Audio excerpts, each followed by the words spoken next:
को साड़ियाँ देती थी।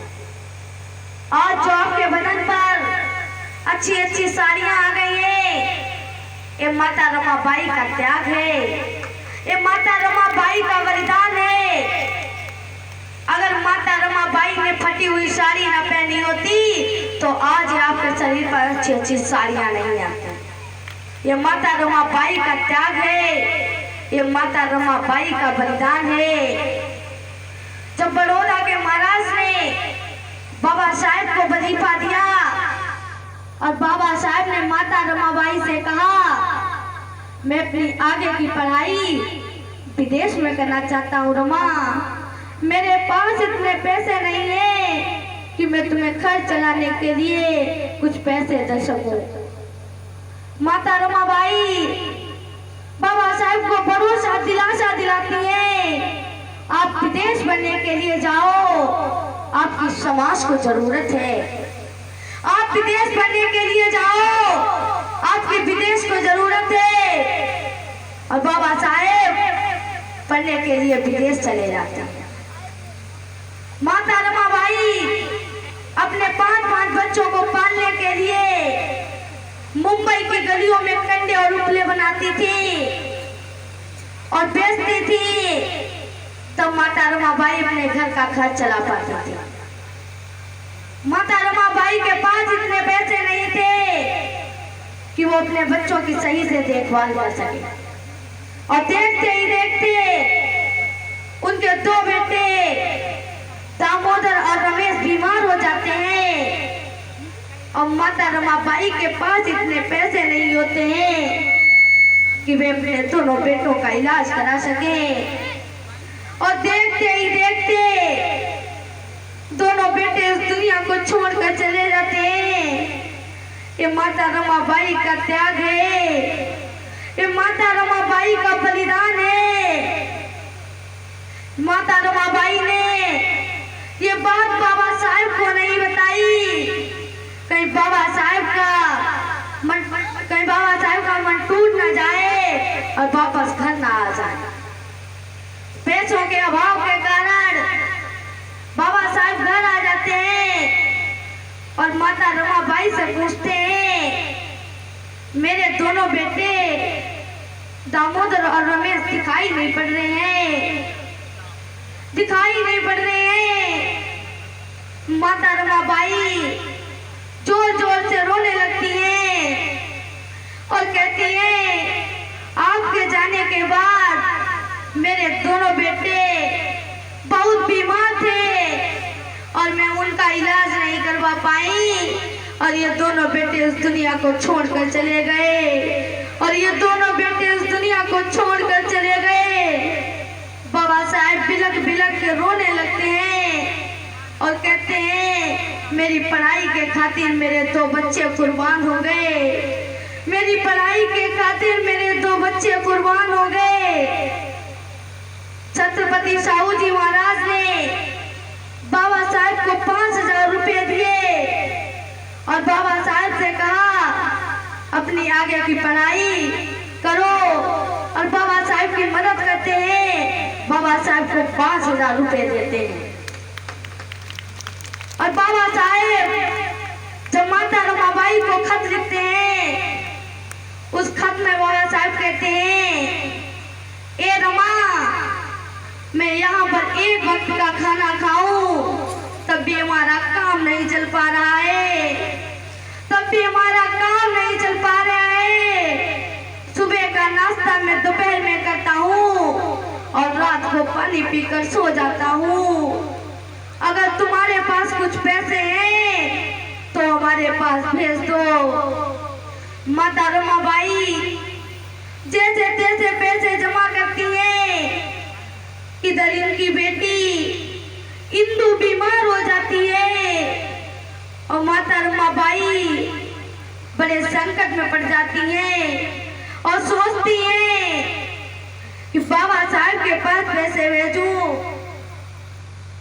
या बेटी का इलाज कराऊं, कि बाबा साहब के पास पैसे भेजूं या बाबा साहब पढ़ाई करने के लिए पैसे भेजूं।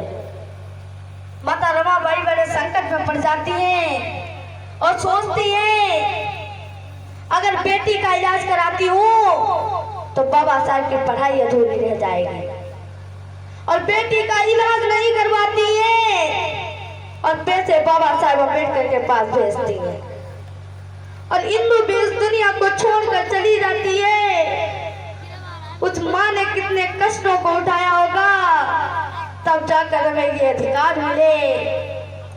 बाबा साहेब जब विदेश से पढ़कर लौटे और पूछा कि मेरी बेटी हिंदू नहीं दिखाई पड़ रही है, माता रमाबाई के आंखों में आंसू आ गए और कहने लगी कि जब आपका पत्र आया था तब हमारी बेटी हिंदू बहुत बीमार थी और मैं उसका इलाज नहीं करवा पाई और हिंदू देश दुनिया को छोड़कर चली गई, और हिंदू देश दुनिया को छोड़कर चली गई। बाबा साहब ने जब ये बात अपने कानों से सुनी तो बाबा साहब रोने लगे और कहते हैं मेरी पढ़ाई के खातिर और हमारे समाज के खातिर मेरी माता रमाबाई ने 3 संतानें कुर्बान कर दी, 3 संतानें कुर्बान कर दी। बाबा साहब विदेश से पढ़कर लौटे, बाबा साहब को नौकरी पाने का मौका मिला, लेकिन बाबा साहब ने नौकरी से इनकार कर दिया। जब ये बात माता रमाबाई को पता चली कि बाबा साहब ने नौकरी से इनकार कर दिया है तो माता रमाबाई का दिल टूट गया। माता रमाबाई सोच रही थी कि बाबा साहब नौकरी करेंगे तो मैं पुराने दुखों को भूल जाऊंगी, लेकिन ऐसा नहीं हुआ। बाबा साहब जानते थे कि मैं नौकरी करूंगा तो मेरे घर की आर्थिक स्थिति तो समझ जाएगी, लेकिन बाबा साहब को हमारे बहुजन वासियों और देशवासियों की चिंता थी, इसीलिए बाबा साहब ने नौकरी नहीं की। बाबा साहब ने कहा कि जब तक जीवित हूँ जब तक समाज के लिए काम करूंगा, कि जब तक जीवित हूँ जब तक समाज के लिए काम करूंगा।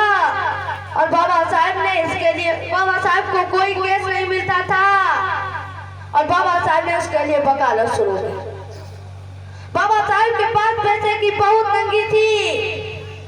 उसी समय उनका सबसे प्यारा बेटा राजरतन बीमार हो जाता है, उसे डबल निमोनिया हो जाता है और वो भी इस दुनिया को छोड़कर चला जाता है, और वो भी इस दुनिया को छोड़कर चला जाता है। माता रमाबाई जोर जोर से रोने लगती है और कहती है अब इतना दर्द सहन नहीं कर पा रही हूँ, अब इतना दर्द सहन नहीं कर पा रही हूँ। आपके समाज में मेरे धीरे धीरे 4 बच्चों को निकल लिया है। बाबा साहब ने रोते हुए कहा रमा मैं जानता हूँ जिसके 4 बेटे बिछड़ जाएं उस माँ पर क्या बीतेगी, लेकिन तुम्हारे तो 4 ही बच्चे मरे हैं। मैं तो इस समाज के हजारों बच्चों को मरते हुए देखता हूँ। बाबा साहब ने रोते हुए कहा माता रमाबाई से मैं ऐसा अनोखा काम करूंगा, जब भी कोई राजरतन तुम्हारी जैसी कोख से जन्म लेगा वो इस देश पर राज करेगा रमा, वो इस देश पर राज करेगा रमा। माता रमाबाई ने कितने कष्टों को सहन किया होगा, बाबा साहब ने कितने कष्टों को सहा होगा, तब जाकर हजारों सालों से बेड़ियों में जकड़े हुए समाज को बाहर निकल पाए। इसीलिए तो कहती हूँ कि नींद अपनी खोकर जगाया हमको, कि नींद अपनी खोकर जगाया हमको, आंसू अपने गिराकर हंसाया हमको। कभी मत भूलना नहीं उस महान इंसान को, जमाना कहता है बाबा साहब अम्बेडकर जिनको, जमाना कहता है बाबा साहब अम्बेडकर जिनको।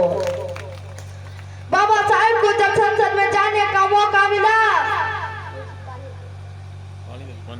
पानी दे दो बच्चे। कोई बात नहीं बेटा, कोई बात नहीं, थोड़ा जल्दी ले।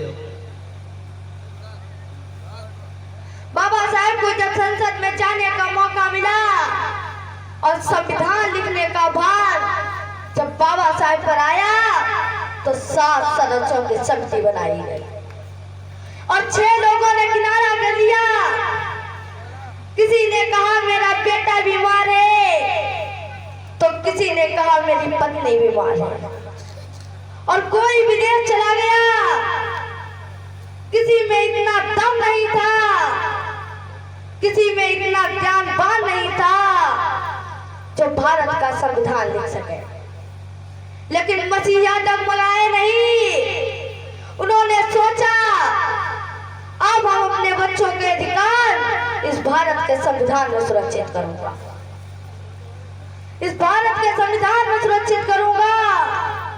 मैं आपको बताना चाहती हूँ वो अधिकार जो अधिकार बाबा साहब ने पूना पैक्ट में लंदन में 1932 में लिए थे, वो अधिकार 1932 में ही ले लिए थे।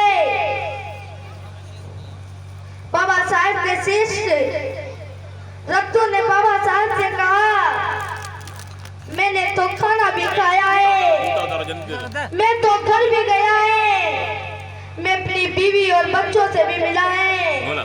बताओ साहब ऐसा कौन सा दर्द है, ऐसा कौन सा दुख है, ऐसी कौन सी चिंता है।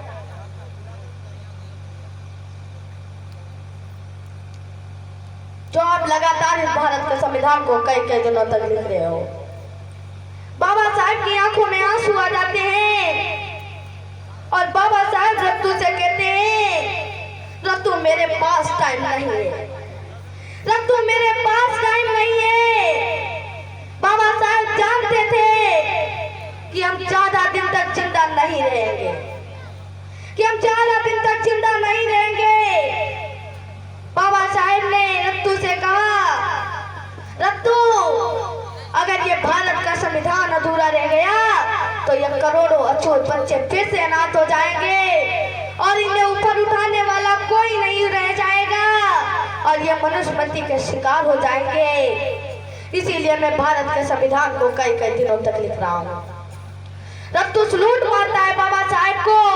धन्य है भारतवर्ष बाबा साहब, धन्य है भारतवर्ष बाबा साहब, जहाँ आप जन्मे धन्य है, जहाँ आप जन्मे धन्य है। ऐसे थे हमारे मसीहा डॉक्टर B.R. अम्बेडकर। हमने उनकी कीमत को नहीं पहचाना और 25 दिसंबर 1927 को बाबा साहब ने महारताल में आग लगा दी और मनुस्मृति कहती थी कि एक पढ़ेगा एक लड़ेगा एक करे व्यापार, कि एक पढ़ेगा एक लड़ेगा एक करे व्यापार। इन तीनों की सेवा करना ये है शूद्रों का अधिकार, ये है शूद्रों का अधिकार। ये था मनु का विधान, ये था मनु का विधान। भारत का संविधान जब 26 जनवरी 1950 को लागू हुआ तो बाबा साहब ने कहा अब एक नहीं पढ़ेगा, एक नहीं लड़ेगा, एक नहीं व्यापार करेगा। बाबा साहब ने कहा कि सब पढ़ेंगे, सब लड़ेंगे, सब करें व्यापार, सब पढ़ेंगे, सब लड़ेंगे, सब करें व्यापार, अपनी अपनी सेवा करेंगे। ये है भारत का संविधान, ये है भारत का संविधान। जो आज बिसलरी का पानी पी रहे हो वो पानी ऐसे ही नहीं नसीब हुआ। हमारे बुजुर्गों को इन मनवादियों ने कुएं और तालाब में पानी नहीं भरने दिया। हमारे बुजुर्ग पानी की प्यास के कारण मर गए और बाबा साहब को यह दुख नहीं देखा गया। बाबा साहब ने इसके लिए आंदोलन शुरू किया और बाबा साहब के एहसान हम कभी नहीं भुला सकते। बाबा साहब ने हमें लिखित पानी पीने का अधिकार दिलाया है। बाबा साहब के ऋण है, हमारे खून बाबा साहब ऋण है। इसीलिए तो कहती हूँ कि अंबर नीला समंदर नीला नीली आपकी निशानी है। अंबर नीला समंदर नीला नीली आपकी निशानी है। अंबर से ऊंची समंदर से गहरी बाबा साहब डॉक्टर B.R. अम्बेडकर आपकी कहानी है। इसीलिए तो कहती हूँ कि बहुजन भाइयों जागो, एक तो बहुत बीत गया टेम धरा, कि बहुजन भाइयों जागो, एक तो बहुत बीत गया टेम धरा। दारू पत्तल पैसों में बिकना छोड़ दो, बहुत हो गया शोषण थारा। अरे बाबा साहब का समझ इशारा करो राज की तैयारी रे।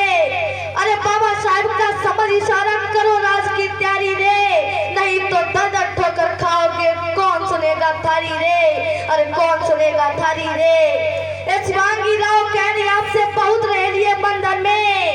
ये शिवांगी राव कह रही आपसे बहुत रह लिए बंधन में। मानवर काशीराम के पद पर चलकर कर लो कब्जा संसद में। अरे कर लो कब्जा संसद में। मैं भीमराव की बेटी हूँ, दुश्मन हूँ मनवाद की।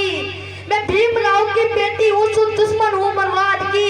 मारू ठोकर पाखंडवाद के, करूँ बात संविधान की, करूँ बात संविधान की। भूलेंगे वो भुलाना जिनका काम है, भूलेंगे वो भुलाना जिनका काम है। मेरी तो अम्बेडकर के बिना गुजरती नहीं शाम है। अरे कैसे भूलूं मैं बाबा साहब अम्बेडकर को, जो मेरी जिंदगी का दूसरा नाम है, जो मेरी जिंदगी का दूसरा नाम है। फूलों की कहानी बहारों ने लिखी, फूलों की कहानी बहारों ने लिखी, रातों की कहानी सितारों ने लिखी। हम नहीं है किसी के गुलाम, क्योंकि हमारी जिंदगानी बाबा साहब अम्बेडकर ने लिखी, क्योंकि हमारी जिंदगानी बाबा साहब अम्बेडकर ने लिखी। वक्त बहुत कम है, पूरा जोर लगा दो। वक्त बहुत कम है, पूरा जोर लगा दो। और कुछ को मैं जगाऊं, कुछ को आप जगा दो। मिशन क्या है ये सबको बतला दो, और भीम की तस्वीर को घर घर लगवा दो, और भीम की तस्वीर को घर घर लगवा दो। जय जय जय जय जय भीम। अरे थोड़ा तेज ही बोल लो। जय जय जय जय जय भीम। जय जय जय जय जय भीम। जय जय साहू जय भीम। जय जय साहू जय भीम। जय जय फूले जय भीम। जय जय फूले जय भीम। जब तक सूरज चांद रहेगा बाबा साहब का नाम रहेगा, जब तक सूरज चांद रहेगा बाबा साहब का नाम रहेगा, जब तक है एरिया में पानी, जब तक रहे बाबा साहब की निशानी, जब तक है एरिया में पानी, जब तक रहे बाबा साहब की निशानी। समय के अभाव के कारण मैं अपनी पारी को विराम देती हूँ। सभी को नमो बुद्धाय, जय भीम। एक बार जोरदार तालियां बच्ची के लिए बजाएं।